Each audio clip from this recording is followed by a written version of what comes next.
نحمده ونصلي على رسوله الكريم اما بعد فاعوذ بالله من الشيطان الرجيم بسم الله الرحمن الرحيم قال الله تبارك وتعالى في القرآن المجيد وفي القرآن الحميد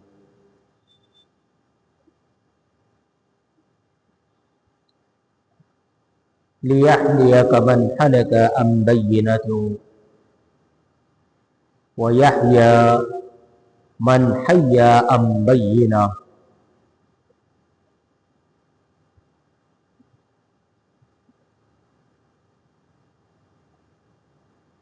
وإن الله لسميع عليم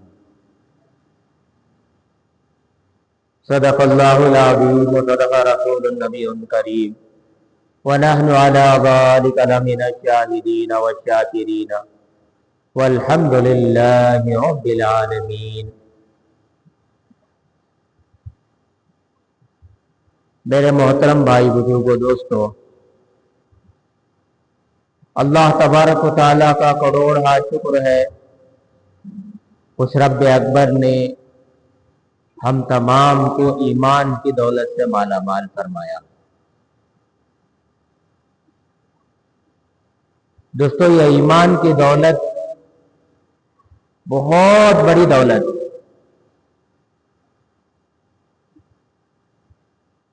اصل کامیابی ایمان ہی ہے۔ ایمان کا ملنا ہی کامیابی کی نشانی، دنیا میں بھی اور آخرت میں بھی۔ اگر دنیا میں ایمان نہ ملے تو پھر آخرت میں بھی ناکام۔ یہاں کا عمل ہی وہاں کامیابی کا ذریعہ بنے گا۔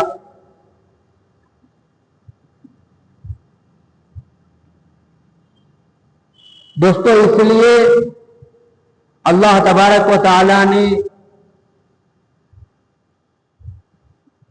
انبیاء علیہ السلام کو بھیجا کرتے تھے تاکہ لوگ عالم ارواح کے اس عہد کو یاد رکھ کر دنیا کے اندر زندگی گزارے تو پھر وہ کامیاب ہوں گے۔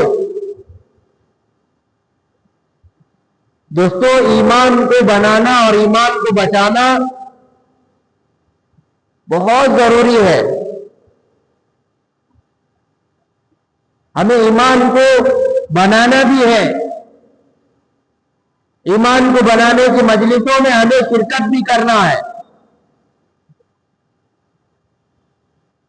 پھر ایمان کو بچانا بھی ہے۔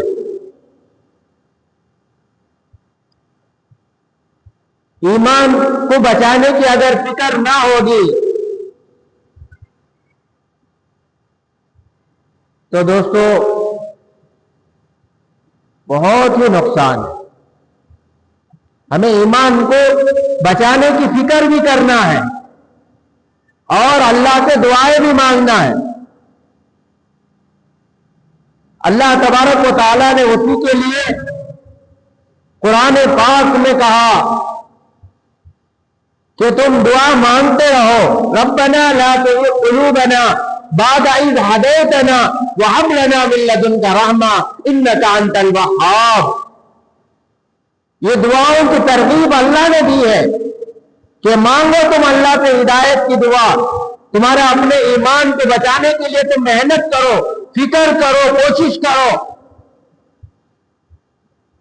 جہاں کہیں اگر ہمیں ایمان کا خطرہ نظر آ رہا ہے تو دوستو ہمیں ذرا دور ہونا چاہیے، نزدیک نہیں، ذرا دور رہیں۔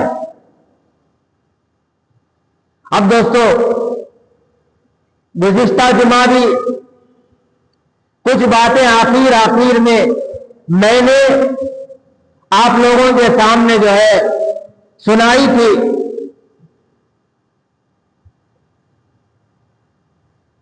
کہ بھئی آج ہمارے اس زمانے میں، ہمارے اس دعوت کے کام میں جو اختلاف ہے، یہ اختلاف کس وجہ سے ہے؟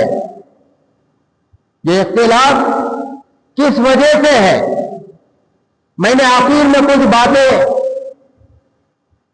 لوگوں کے سامنے سنائی تھی،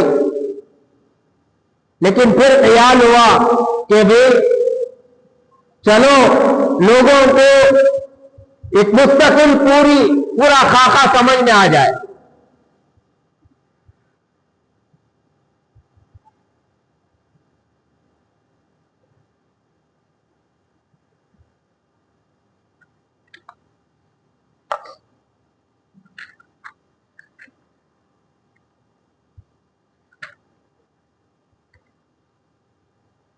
اب دیکھو حضرت مولانا محمد اسحاق صاحب اچاوری دامت برکاتہم ایک خط نظام الدین کو لکھتے ہیں، ساتھ صاحب، مولانا زبیر صاحب، مولانا افتخار احمد صاحب، ان تینوں کو ایک خط لکھتے ہیں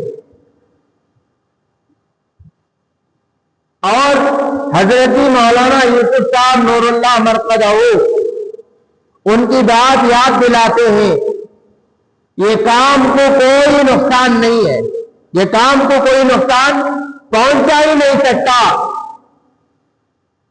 اگر اس کام کو کوئی اگر نقصان پہنچائے گا تو وہ ہمارے اپنوں ہی میں سے کوئی پہنچا سکتا ہے، ہمارے اپنوں ہی میں سے کوئی اس کام کو نقصان پہنچا سکتا ہے۔ تو اس وجہ سے یہ یاد دہانی انہوں نے کرائی کہ اس سے ذرا پرہیز کرنا، جو ہمارے اسلاف ہیں، ہمارے جو بڑے ہیں، ان کے نقش قدم کے اوپر چلنا، ان کی پیروی کرنا۔ اب دوستو ایسا خط یہ مولانا لکھتے ہیں اور دوستو رفتہ رفتہ تقریباً نظام الدین میں جو صاحب ہیں ان سے کچھ باتیں ہوتی رہتی ہیں، تقریباً 20 سال سے یہ تمام چیزیں چل رہی ہیں،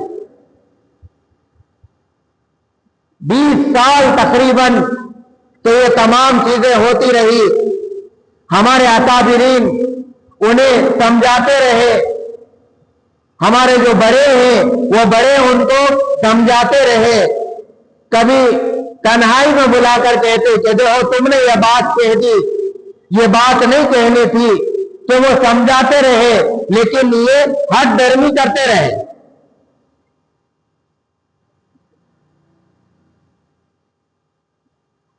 ہمارے اکابرین انہیں سمجھاتے رہے اور وہ ہٹ ڈرمی کرتے رہے، ماننے کے لیے تیار نہیں، ماننے کے لیے تیار نہیں۔ اب دوستو بڑے تو بڑے ہوتے ہیں، صاف صاف نبی علیہ الصلوۃ والسلام کا ارشاد ہے کہ تم بڑوں کی قدر کرو، چھوٹوں کے اوپر شفقت کرو۔ اگر یہ نہیں کرو گے تو کامل ایمان والے نہیں بنو گے۔ تو ان باتوں کے اوپر بار بار مذاکرے یعنی حدیث کے اندر آئی ہے۔ اب دوستو تقریباً 2007 یا 2008 کی بات ہے،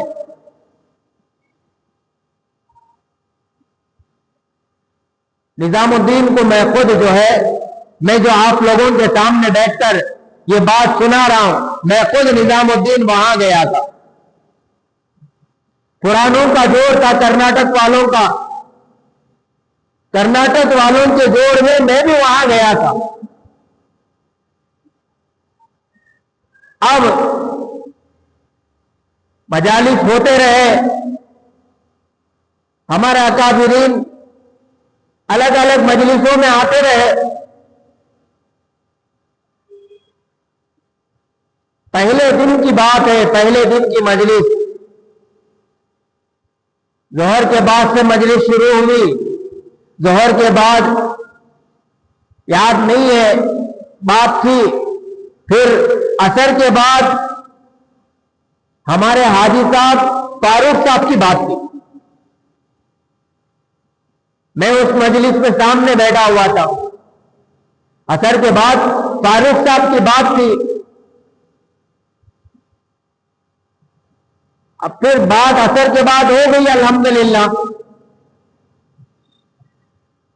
ہمارے حاجی صاحب ذرا مزاحیہ انداز سے ذرا سمجھاتے ہیں، جو دل کے اندر بھی باتیں اترتی ہے، بات کھل کر سمجھ میں آتی ہے. قربانیاں ہیں. میں وہاں سامنے بیٹھا تھا، اثر کے بعد بات ہو گئی. پھر مغرب کے بعد مولانا صاحب ان کی بات تھی،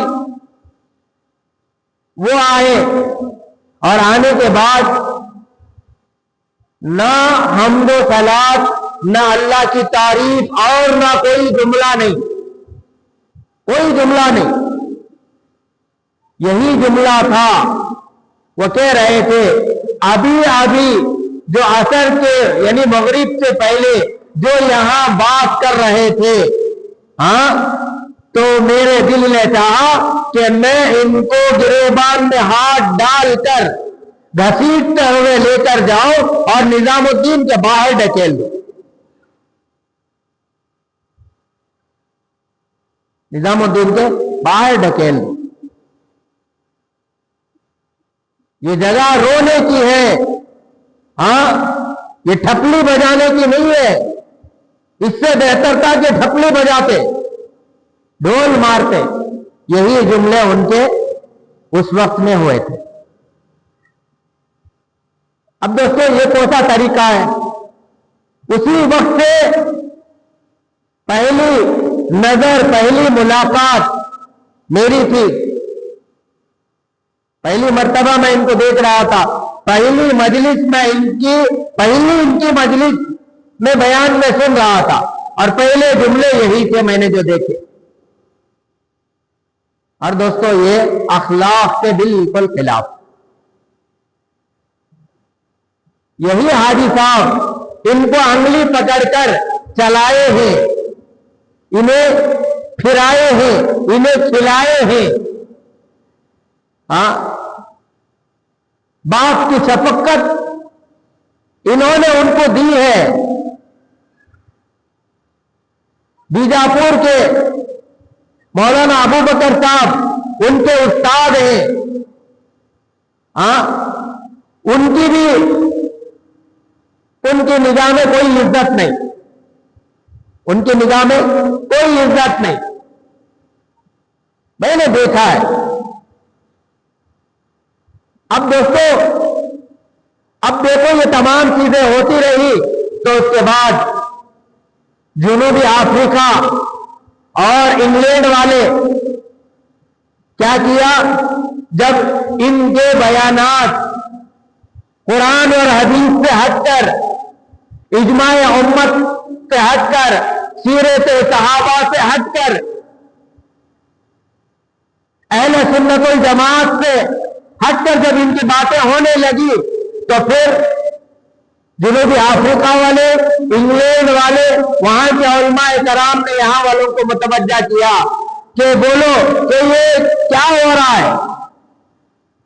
اور پھر دوستو بنگلہ دیش کے علماء کرام سب سے پہلے اس کے اندر اقدام کیے، پہل کیے. اب انہیں جب احساس ہوا کہ ان کی باتیں کیا ہیں، قرآن اور حدیث کے مقابل میں ہیں، قرآن اور حدیث کے مقابل میں ہیں. اب یہ خود کہہ رہی ہدایت اللہ تعالیٰ کے ہاتھ میں نہیں ہے. اگر ہدایت اللہ تعالیٰ کے ہاتھ میں اگر ہوتی تو پھر اللہ تبارک و تعالیٰ نبیوں کو کیوں بھیجتے؟ نعوذ باللہ. اور اللہ تعالیٰ کہہ رہے انک لا تہدی من احببت ولکن اللہ یہدی من یشاء. یہ اللہ تعالیٰ قرآن پاک کے اندر کہہ رہی اے نبی جی، آپ جسے چاہیں گے ہدایت نہیں دے سکتے. ہدایت میرے ہاتھ میں، ہدایت میں جسے چاہے دے سکتا ہوں. بالکل قرآن کے اپوزٹ میں، قرآن سے تضاد.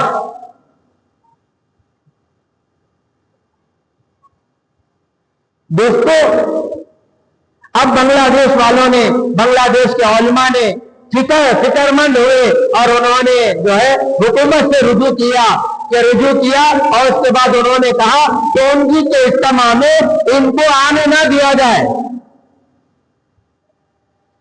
ٹونگی کے اجتماع میں ان کو نہ آنے دیا جائے۔ پھر کوشش کرنے کے باوجود اس سال پہنچ گئے، یہ سال پہنچ گئے۔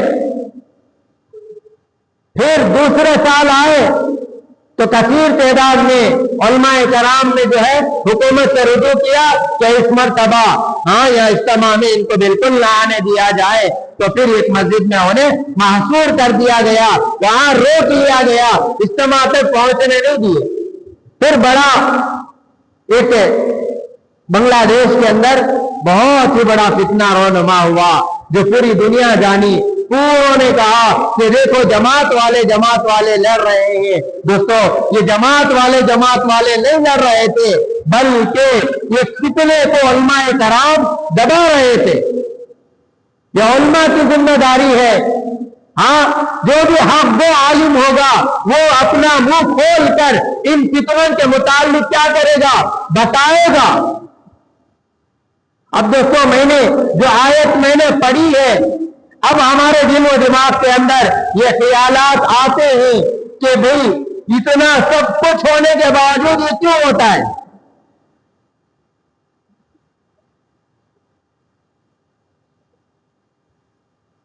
لِيَهْلِكَ مَنْ هَلَكَ عَنْ بَيِّنَةٍ، جو ہلاک ہوتا ہے وہ جاننے کے باوجود ہلاک ہوتا ہے، وہ جانتا ہے۔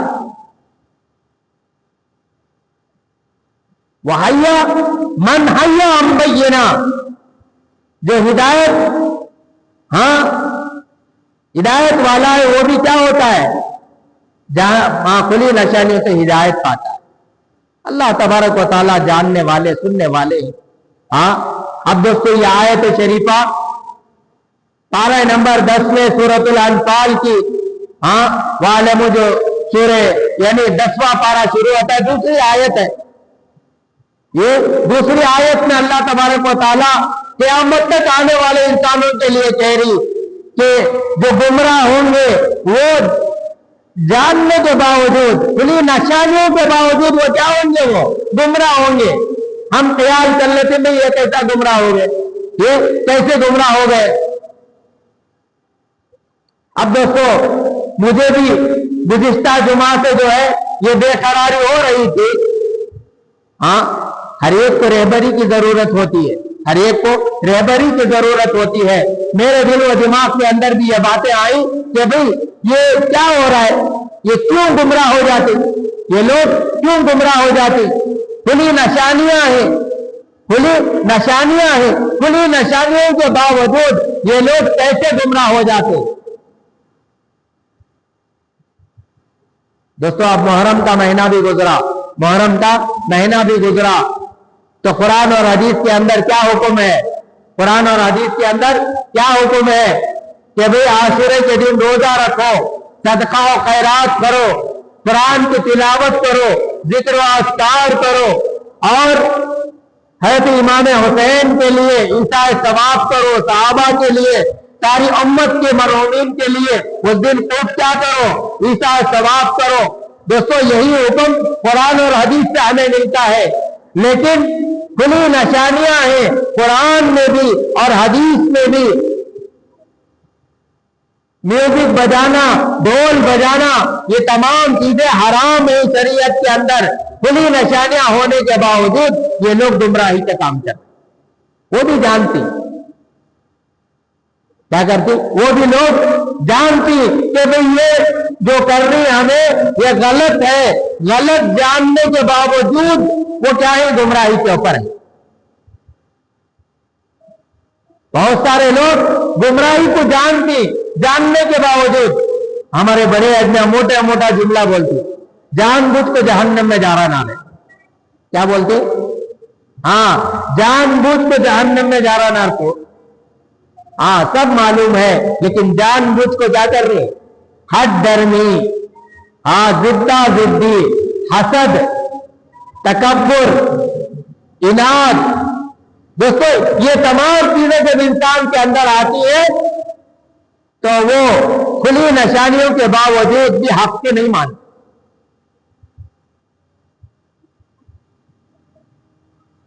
تو میں نے اپنے استاد محترم کو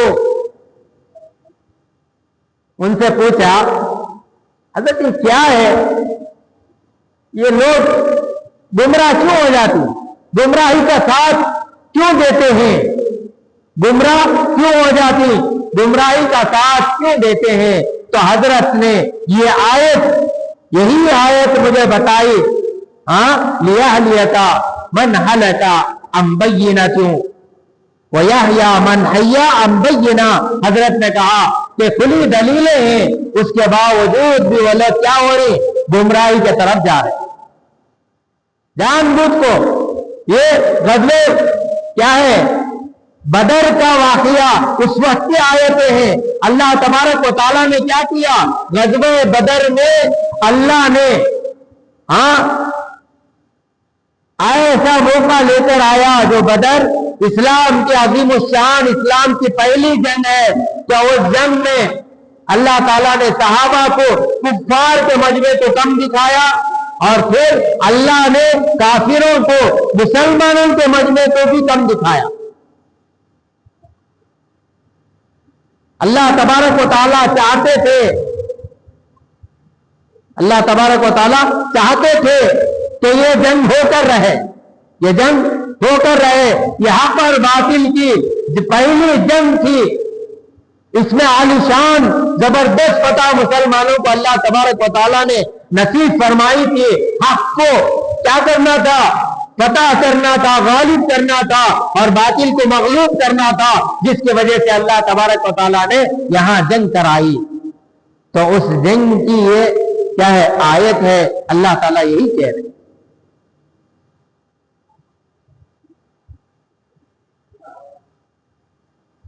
جو ہلاک ہوئے وہ جاننے کے باوجود بچا ہوئے مرے، اور جو زندے ہیں وہ کھلی نشانیوں کے بعد بھی، یہ جنگ ہونے کے باوجود بھی.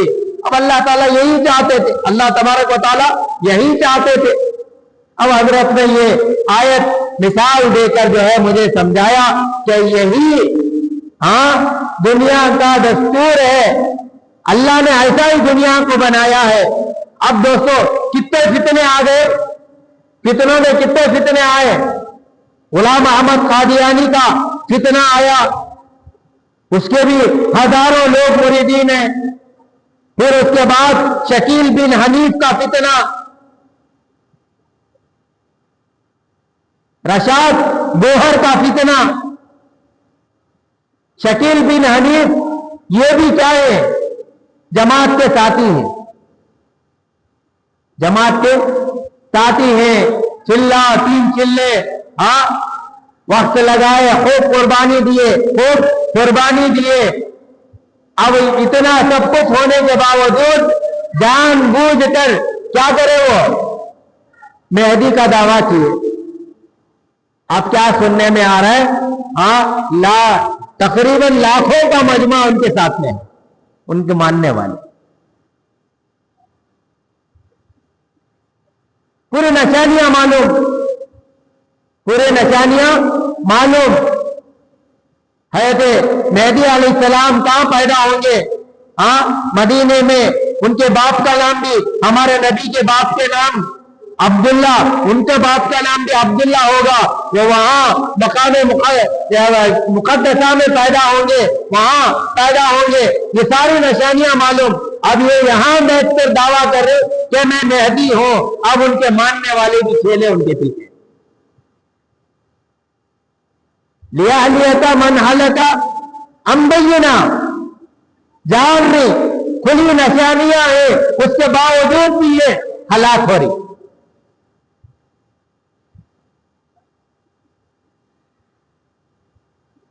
اب دوستو حضرت نے بتایا اتنا ہی نہیں، بات یہیں تک آ کر نہیں رکی، بات یہیں تک آ کر نہیں رکی. بتائے کہ بس تمہارے زمانے کا، یعنی میرے زمانے میں بتائے جو مدرسے میں پڑھتے تھے، وہ ایک طالب علم ہے، اس نے بھی جو ہے مہدی ہونے کا دعویٰ کیا، اس نے بھی مہدی ہونے کا دعویٰ کیا۔ اب دوستو، ہمارے ایک استاد محترم ہیں، ہمارے حضرت بتا رہے تھے کہ محی الدین حمید حضرت، کیا ہے حمید حضرت، تمل کے استاد ہیں، وہ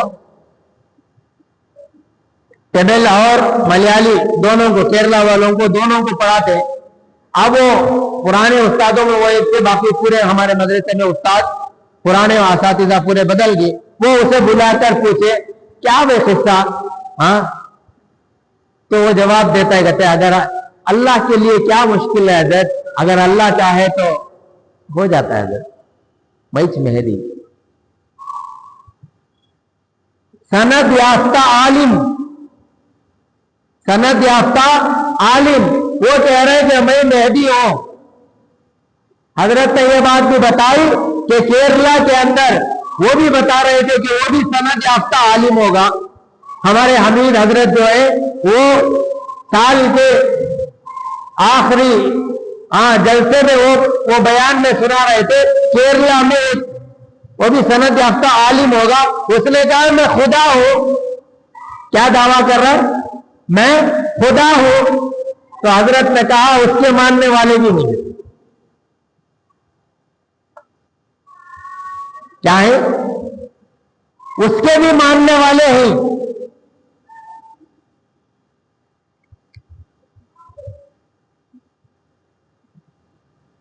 دوستو، اس لیے ہمیں اپنے ایمان کی بڑی فکر کی ضرورت ہے۔ اس لیے کہا کہ دعائیں مانگتے رہو۔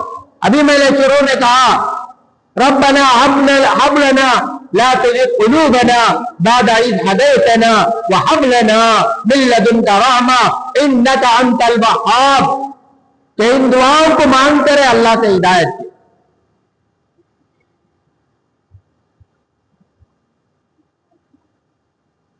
حضرت ایک واقعہ بتائے، شہاب الدین سہروردی رحمت اللہ علیہ ایک مرتبہ کشتی میں اپنے شاگرد کے ساتھ کشتی میں جا رہے تھے، اور شاگرد شیخ سعدی علیہ رحمہ، مرید جو ہے شیخ سعدی علیہ رحمہ ہے، تو شیخ نے اپنے مرید حضرت سعدی علیہ رحمہ نے فرمایا سعدی سنو، کسی کو تم برا نہ سمجھو، کیا بتائے، اپنے آپ کو اچھا نہ سمجھو اور سامنے والے کو برا نہ سمجھو، اللہ تبارک و تعالیٰ کو بدلنے میں دیر نہیں لگتی۔ حضرت نے بتایا اصل حقیقت یہی ہے، پوری دنیا کا خلاصہ، ان تمام باتوں کا نچوڑ یہی بات ہے کہ سامنے والے کو تم کیا سمجھو نہ کو، حقیر سمجھو نہ کو، اور اپنے آپ کو اچھا سمجھو نہ کو، کہ یہ دو ہی چیزیں یہ تمام فتنے کا سبب ہوتی، یہ دونوں ہی چیزیں کیا ہوتی ہیں، تمام فتنوں کا سبب ہوتی ہیں۔ اب دوستو، یہ فتنے کی جڑ یہیں سے آتی ہے، حسد، کینہ، کپٹ، اپنے آپ کو کیا سمجھنا، دوسروں سے اچھا سمجھنا، اپنے آپ کو دوسروں سے اچھا سمجھنا۔ اب دوستو، جب یہ چیزیں آدمی کے اندر آ جاتی ہے تو پھر آدمی کیا ہو جاتا ہے، گمراہ ہو جاتا ہے۔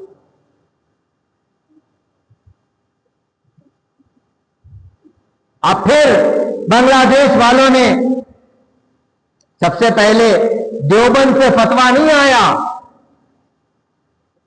جو دیوبند مدرسہ ساری دنیا کے لیے کیا ہے، رہنما ہے، ساری دنیا کو وہاں سے فتوے جاتے ہیں۔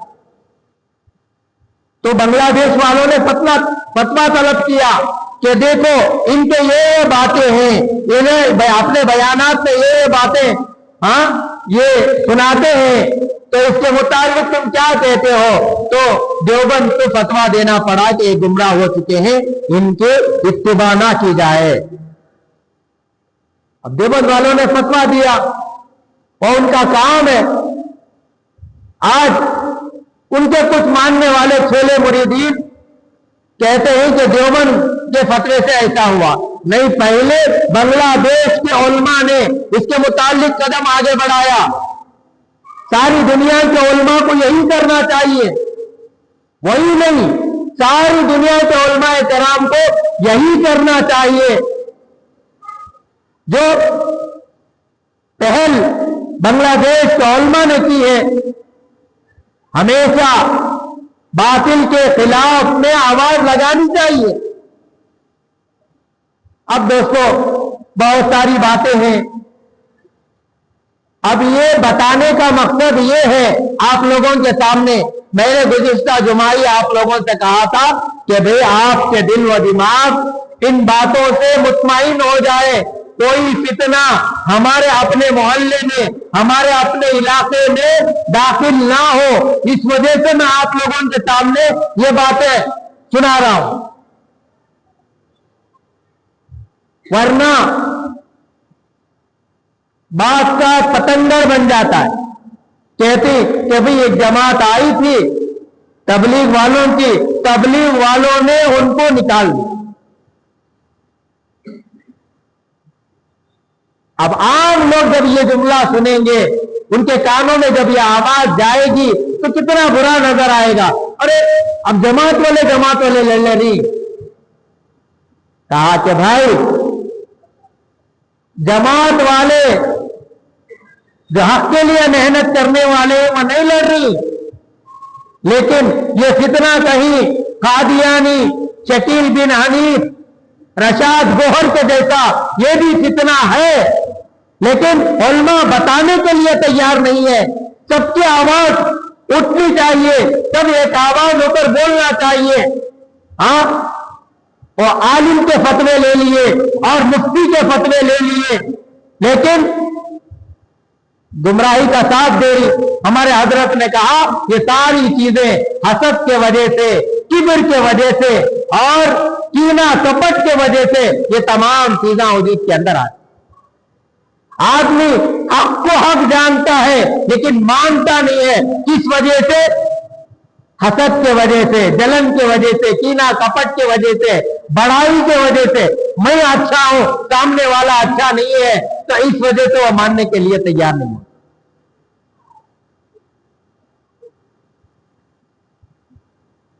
اس لیے دوستو جماعت والے جماعت والوں کو نہیں نکال رہی، لیکن ایک غلط عقائد لے کر ہمارے درمیان میں آ رہی، ہمارے درمیان میں آ رہی۔ بھیڑیا کیا ہے؟ دمبے کی شکل میں آ کر، دمبے کے ریوڑ میں آ کر داخل ہو رہا ہے، ہمیں بچا رہی کہ یہ دمبا کیا کرے گا، یہ بھیڑیا دمبوں کے اوپر حملہ کرے گا، اسے بچانے کی کوشش کر۔ تمہارے ایمان اعمال کے اوپر کہیں حملہ نہ ہو جائے، معلوم نہیں ہوتا، ایمان منٹوں میں ختم ہو جاتا ہے۔ اب میں آپ لوگوں کو ایک جو ان کی بات ہے وہ بتا رہا ہوں۔ پارہ نمبر 15 میں سورہ کہف کے متعلق ہے۔ ہر جمعہ کو کیا کرو؟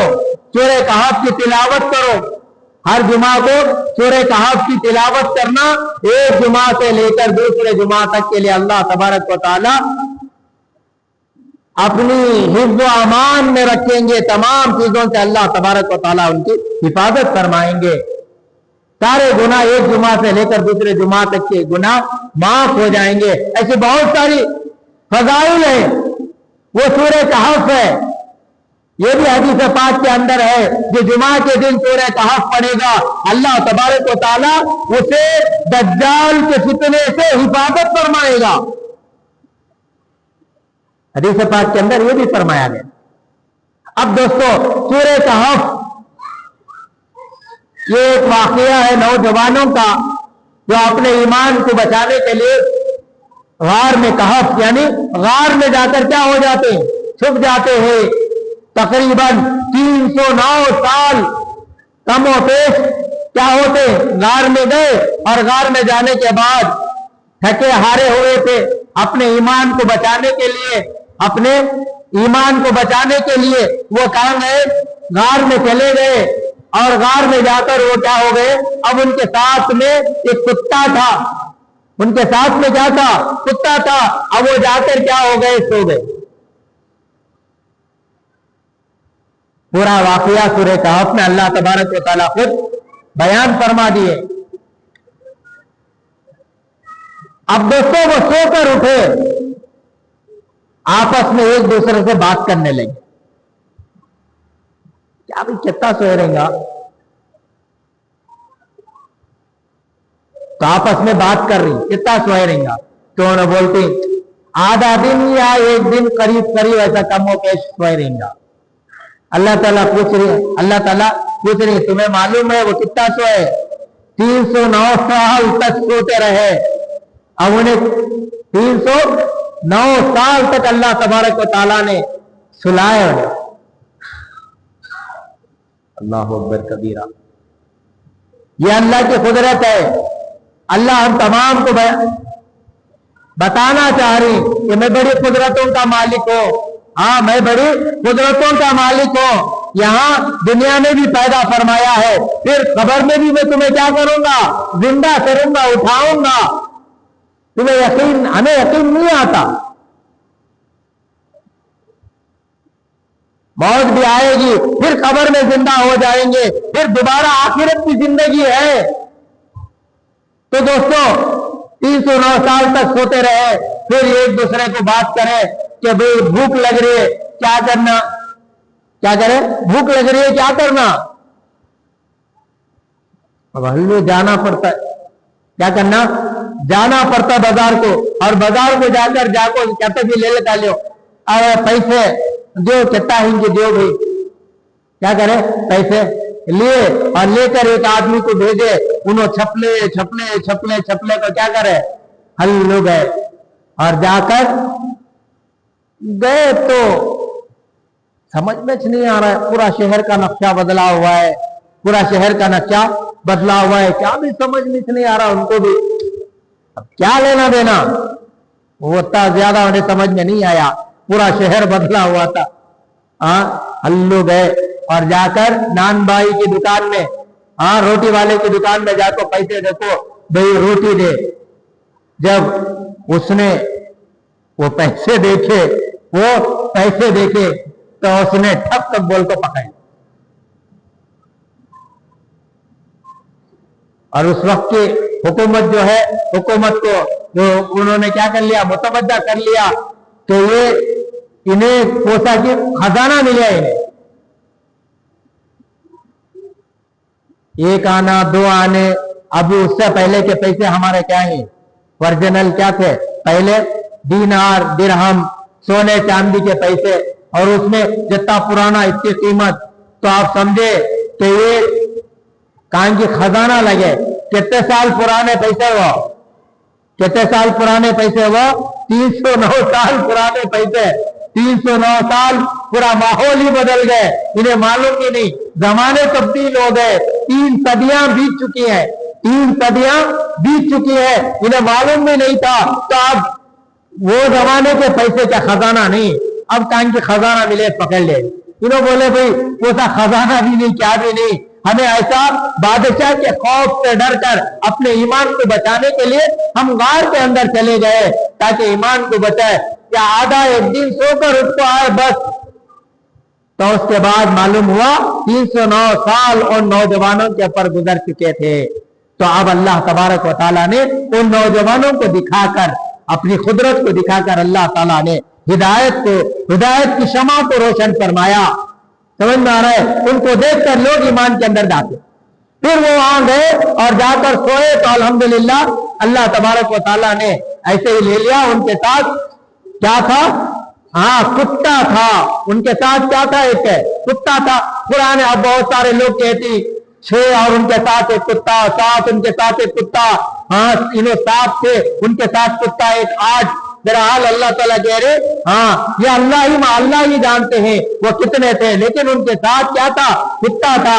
حدیث پاک کے اندر یہ بھی بات آتی ہے کہ اللہ تبارک و تعالیٰ کہ وہ جانور جن کا ذکر کیا ہے کہ جنت کے اندر جائیں گے، اللہ نبی علیہ السلام نے فرمایا اصحاب کہف کے ساتھ ان کا کتا بھی اللہ تبارک و تعالیٰ کل حشر کے میدان میں اس کتے کو انسان بنا کر، کتے کو نہیں بھیجیں گے بلکہ کتے کو انسان بنا کر ان اصحاب کہف کے نوجوانوں کے ساتھ اسے بھی کیا بھیجیں گے؟ جنت کے اندر بھیجیں گے۔ الحمدللہ یہ قرآن کے اندر، قرآن و حدیث کے اندر یہ باتیں ملتی ہیں، لیکن دوستو وہاں نظام الدین کے اندر یہ بات بیانوں کے اندر آئی، وہ بات یہ کہہ رہے ہیں اصحاب کہف کے ساتھ جو تھا وہ کیا تھا؟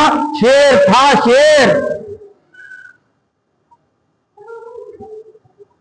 اب بھی سمجھ میں نہیں آیا قرآن کیا کہہ رہا ہے؟ ان کے ساتھ کیا تھا؟ کلب۔ قرآن سورہ کہف اٹھا کر دیکھ لو کہ ان کے ساتھ کیا تھا؟ کلب کا نام ہے، کتا تھا۔ اب یہ وہاں بیان میں قرآن کی آیت بدل کر کہہ رہی، کیا بول رہی؟ ان کے ساتھ شیر تھا، شیر۔ اب دوستو اور کھلی نشانیاں آپ کو کیا بتائیں؟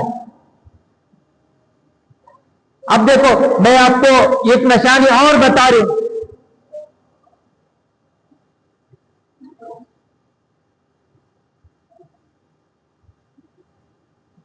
اب دیکھو یہ ایک میسج ہے، میں آپ کو پڑھ کر سنا دوں۔ یہ ایک میسج ہے، امام مہدی خلیفۃ المسلمین مولانا سعد صاحب ہے، جو شکیل بن حنیف کا دعویٰ ہے، جو کون رشاد گوہر کا دعویٰ ہے، ایسا ہی دعویٰ امام مہدی خلیفۃ المسلمین مولانا سعد صاحب سے لامحدود محبت ہے۔ اگر حضرت جی نہ ہوتے نہ دنیا آسمان زمین کائنات کچھ بھی نہ ہوتی۔ یہ کس کے لیے آیات ہے؟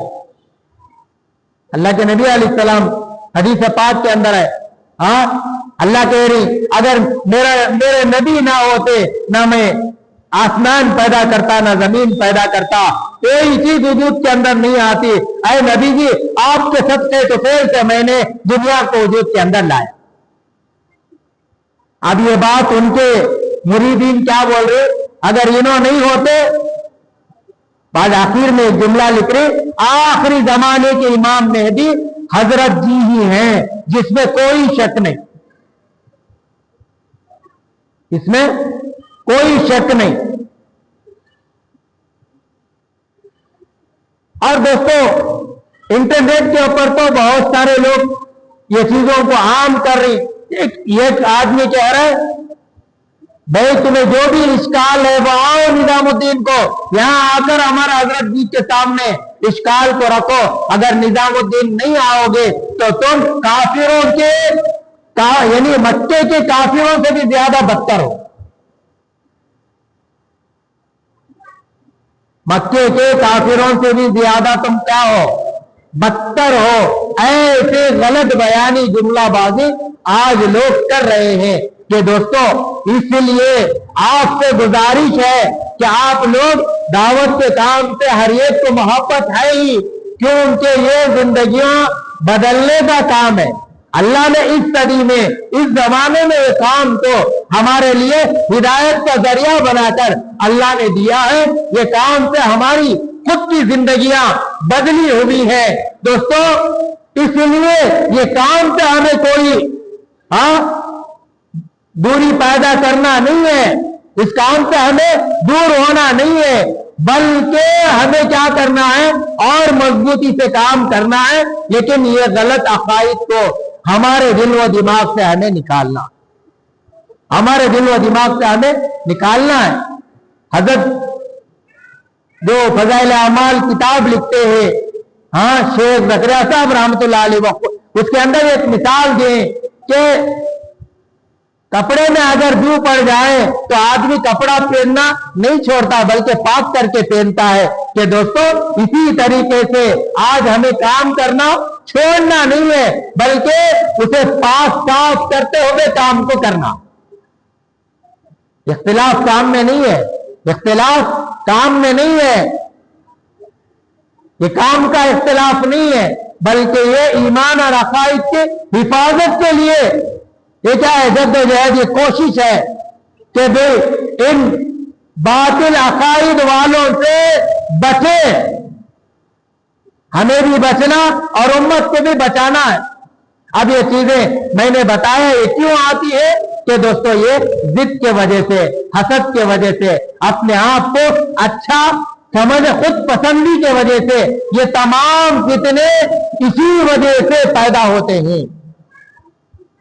یہ فتنے پیدا ہونے کا سبب خود پسندی, عجب, کبر, حسد, کینہ, کپٹ, یہ تمام چیزوں کی وجہ سے یہ تمام فتنے امت کے اندر آتے ہیں. اس لیے دوستو ان باتوں کو ہمیں سمجھیں.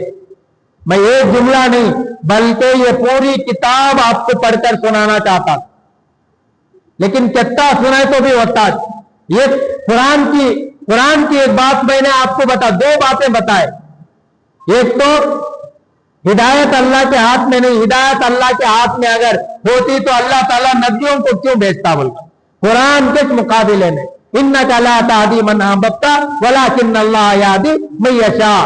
ارے نبی جی آپ ہدایت نہیں دے سکتے, ہم جسے چاہے ہدایت دے سکتے ہیں. اب یہ صاحب بول رہے ہدایت اللہ کے ہاتھ میں نہیں ہے, اگر ہدایت اللہ کے ہاتھ میں ہوتی تو نبیوں کو کیوں بھیجتے, نعوذ باللہ. قرآن کے خلاف بہت سارے ہیں ائمہ مجتہدین, ان کے خلاف جو امام یعنی امام کے پیچھے اللہ اکبر اسے تکبیرات انتقالیہ بولتے. اب یہ اللہ اکبر بول کے جاتے نہیں, ہر مقتدی بول کر جانا, امام بھی بول کر جاتا ہے, اسے بولتی تکبیرات انتقالیہ. اب وہ بول رہی کہ یہ تکبیرات انتقالیہ جو دوسرے لوگوں کے پاس پسند نہیں ہے, ایسا مجھے بھی پسند نہیں, یا احناف میں بھی نہیں ہے. نماز ان کی حنفیت کی ہے لیکن اپنے مسلک کے اوپر بھی قائم نہیں ہے. ایسا ایک مسئلہ نہیں ہے, ہزاروں مسئلے ہیں, ہاں ہزاروں مسئلے ہیں, لیکن پتہ نہیں. بچپن میں نے بات سنی تھی, بہرحال ہمارے اللہ والوں سے سنی تھی. ان کے والد صاحب جو پڑوس ملک میں جا کر حضرت یوسف صاحب رحمۃ اللہ علیہ جن کا انتقال ہوا تھا, تو وہ سبب تھا, دل کے اندر کھٹک رہا تھا. جب یہ بڑے ہوتے گئے تو ان کے اندر یہ آگ اور شعلے کی طرح بدلے کی آگ ان کے اندر سلگ رہی تھی. وہ خیال کرتے ہیں کہ ساتھیوں ہی نے حضرت کو کیا کر دیا ہے, مار دیا ہے حضرت یوسف صاحب رحمۃ اللہ علیہ کو. وہ دشمنانی ان کے دل کے اندر بیٹھی ہوئی تھی, تو اس وجہ سے وہ اس طریقے سے بدلا لے. اس لیے دوستو ہم بچے, اپنے ساتھیوں کو بھی بچائیں, اپنے محلوں کو بھی بچائیں. میں گزشتہ جمعہ بھی کہا کہ بھئی ہمارا مرکز ملباگل کا مدینہ مسجد ہے, پھر وہاں سے ہمارا جو سب کا تعلق ہے کولار ضلع بلال مسجد ہے, پھر وہاں سے صوبہ کرناٹک سلطان شاہ ہے. اب اس کے بعد پھر ہمارے اپنے شورا سے, ہمارے اپنے اکابرین سے مشورہ ہوتا ہے. یہ تمام جڑا ہوا ہے. جماعت کون سی, کہاں سے آ رہی ہے, کتنے افراد ہیں, کون ہے, کیا ہے, ساری کیفیت معلوم ہے. لیکن اچانک کوئی جماعت کہیں سے اٹھ کر آ گئی محلے میں, اور کچھ اونچ نیچ اگر ہو گیا تو پوچھیں گے کسے, جماعت والوں کو پوچھیں گے بھئی ایک جماعت آئی تھی کیا کی کری گئے. ہو سکتا ہے, کوئی بعید نہیں, کوئی دور کی بات نہیں ہے. کوئی کچھ کرنا چاہے تو اس طریقے سے بھی کر سکتے ہیں, لیکن ہمارے سامنے کیا ہوتا ہے, مشورہ ہوتا ہے. مشورے سے جڑے ہوئے کتنے ساتھی, کیا کوسا ساتھی کیا کر رہا ہے, ساری ترتیب پورا جو ہے مرکز میں کیا ہے لکھا ہوا ہوتا ہے کہ فلان کی جماعت آئی ہے, اس کے اندر اتنے ساتھی ہیں, فلاں امیر ہے, ان کا نام یہ ہے, ان کا فون نمبر یہ ہے, سب درج ہوتا ہے. لیکن ایک جماعت اچانک گھر میں آ کر رک گئی, کون کیا کدھر کیا بھی معلوم نہیں، اچانک کیا تبھی حادثے خدا نہ خواستہ ہو گئے تو پھر پورے جماعت والوں کے لیے درد سر کا سبب بن جاتا۔ اس لیے دوستوں جماعت کے کام میں کوئی اختلاف نہیں ہے، کوئی اختلاف نہیں ہے، کام تو وہی ہے، لیکن یہ باطل عقائد والے ان سے بچنا ہے اور دوسروں کو بھی بچانا ہے۔ بات سمجھ میں آئی بھائی؟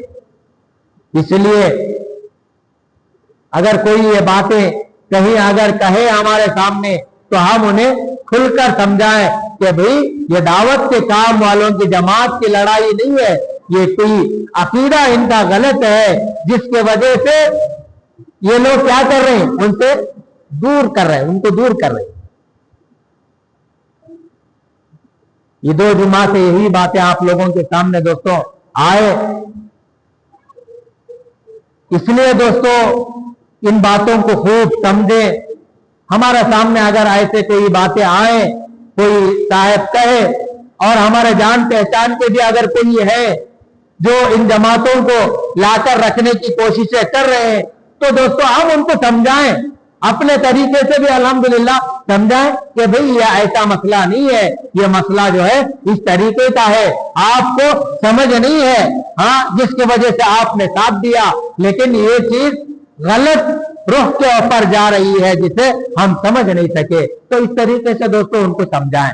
بس دوستوں آخر میں ایک گزارش ہے، دیکھو بیان 1:40 کو برابر ختم کرنے کا ارادہ ہوتا ہے، کچھ مسئلے مسائل بھی ہوتی جو کتاب میں آپ لوگوں کے سامنے ہاں کچھ کیا ہے ہفتوں پہلے میں پڑھتا تھا، اب بھی پڑھنا چاہتا ہوں، لیکن کیا کرے آپ لوگ آتے ہی دیری سے،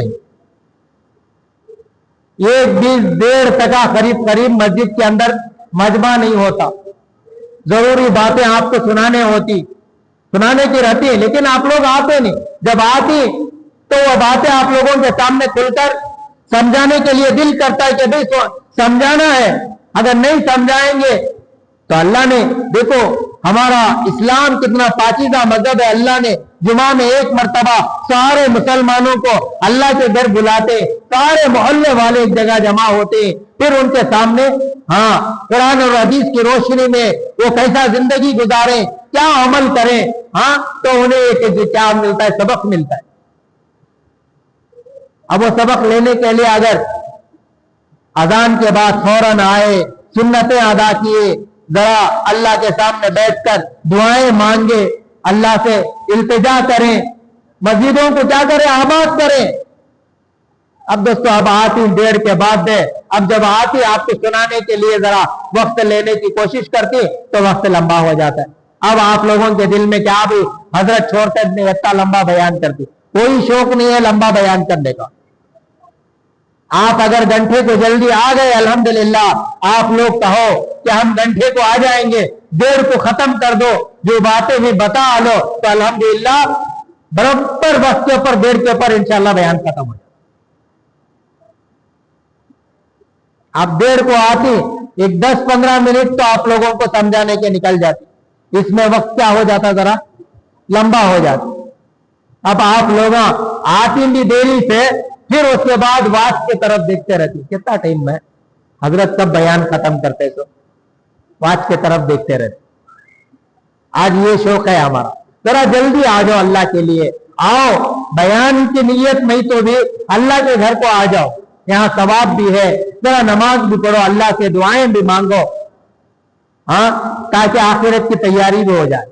بس دوستو الحمدللہ اللہ تبارک و تعالیٰ سے دعا فرمائے کہ اللہ تبارک و تعالیٰ مجھے اور آپ کو جو کہا گیا ہے، سنا گیا، اس پر عمل کی اور دوسروں تک پہنچانے کی توفیق عطا فرمائے۔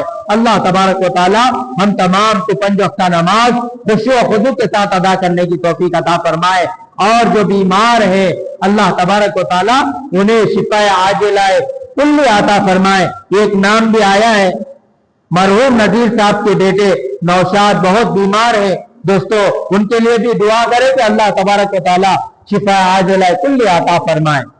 واقع دعوانا الحمدللہ رب العالمین۔ جو سنتیں پڑھنے والے ہیں جلدی سنتوں سے فارغ ہو جائے۔